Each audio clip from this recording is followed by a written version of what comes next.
So, ito na yung ating final look, final na finish ng gawang aming kitchen. Nila madam.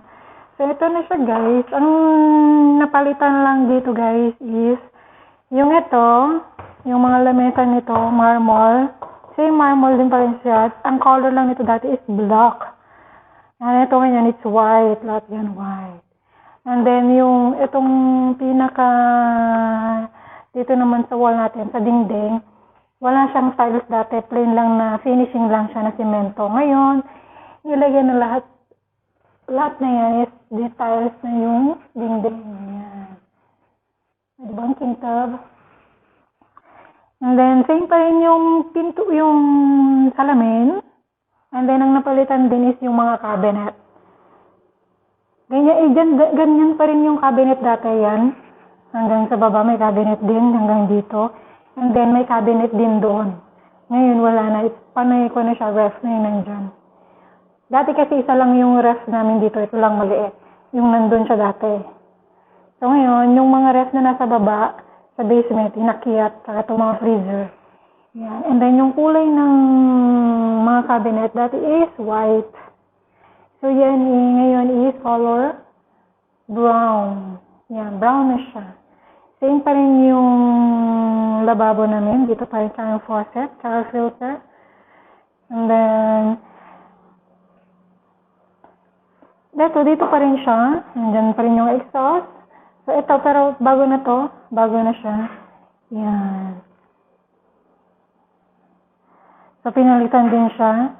5 burner din siya dati yung pinalitan. Pero yung gumagana pa siya lang tinapon na. And then, yan. May malaki ng cabinet dati wala. Diyan nakalagay yung ref. Hanggang dito lang dati yung mga cabinet. Dito wala. Space yan. Yan na yung mga ref. Apat. 1, 2, 3, 4. Dalawang freezer. Isang ref. Saka isang maliit.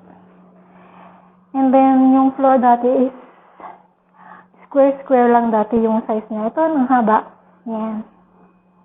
Mahaba na siya. Yan. Ilang piraso lang yan. And, ano pa ba yung napalitan? Yung ilaw, guys. Yung ilaw dati, guys, is 4 lang yan. 1, 2, 3, 4. Ngayon is 6 na siya. 1, 2, 3, 4, 5. Ginagdagan. So, mas maliwanag siya. So, dati is 4 lang yan. So, yan na siya, guys. Dito pa rin yung pintuan natin ng papuntang labas. Yan.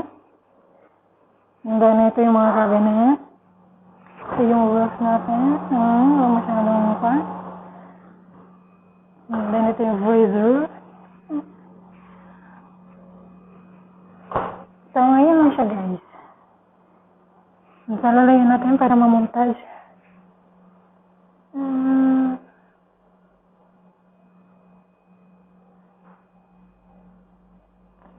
Ganda. Sana ganito rin yung kusina namin sa Pinas.